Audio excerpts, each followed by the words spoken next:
Throwaway account I, 30M, have a sister Julie, 25F, and she is in line to inherit our great-grandmother's ring as the firstborn female through our mom's side.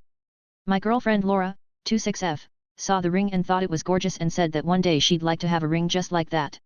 Now, I know what you're thinking if you've seen other Reddit posts, but Laura isn't the type to actually expect me to give her that exact ring, just something like it.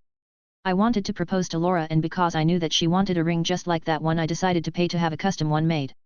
I showed the jewelry maker pictures, but they said that it would be better if they could actually see it in person. I went to my mom, the current holder of the ring, explained the situation and even showed the invoice before asking if I could borrow it. She agreed, and so I took the ring. The jewelry maker held on to it for about 48 hours, and when I was about to head back to my parents' place with the ring, I got a phone call that Laura was in an accident and at the hospital. I rushed over to the hospital with her family and was horrified to hear that she needed immediate surgery. I honestly couldn't really think of anything else other than my girlfriend and stayed with her mom and sister the entire time.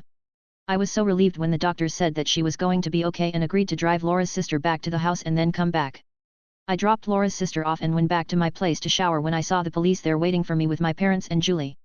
Julie then ran over to me calling me a thief and demanded her ring. Apparently Julie found out that mom gave me the ring and assumed that I lied about just borrowing it. My parents tried to calm her down, but when I wouldn't pick up, bad cell reception at the hospital/phone died, Laura called the police. I handed Julie the ring right then and there and told my family about Laura before walking into my apartment. I also saw that Julie had trashed me all over social media, but almost everyone was apologetic when I and Laura's sister explained everything. Julie took down her posts but never apologized. I proposed to Laura once she had recovered, she said yes, and we were preparing for the wedding. Laura asked my other sister Annie, 21F, to be a bridesmaid, and when Julie asked if she was going to be one, Laura and I informed her that she wasn't invited. Julie is calling me bitter and that I had no reason to still be angry with her. My parents think I'm being too harsh by not at least inviting her, but I'm still angry. Rita? End number X200B, EDA, because I keep seeing this in the comments or in the day one. Julie took down the post. The following day she got the ring back. 2. Julie thinks that I made myself look guilty by not responding to the multiple calls and texts that I received before they called the police.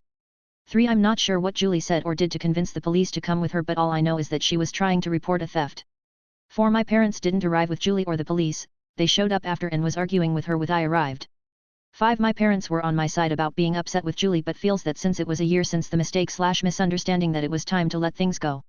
6. Julie has read a lot of stories on Reddit about siblings stealing each other's possessions, and I think that it got to her when it came to the ring. 7. My mom told Julie I borrowed the ring when Julie stopped by to borrow it for an event. EDA 2. For all the people who think this is fake because I won't give details about how Julie got the police to arrive at my place, I wasn't there when she actually called the cops, so I don't know that part, and no, I didn't bother to ask after the fact because A. I was too upset at the fact that she even called the police in the first place. B. I stopped talking to Julie. C. I was more focused on Laura. Also, my parents were already talking to the police when I arrived, trying to explain the situation. It's not like my mom had physical proof of ownership, it's just a verbal agreement/understanding, so the police had to ask questions and mediate the situation, but once I handed the ring back the issue was considered dropped. I don't know if Julie got in trouble for calling the cops, and I frankly didn't care.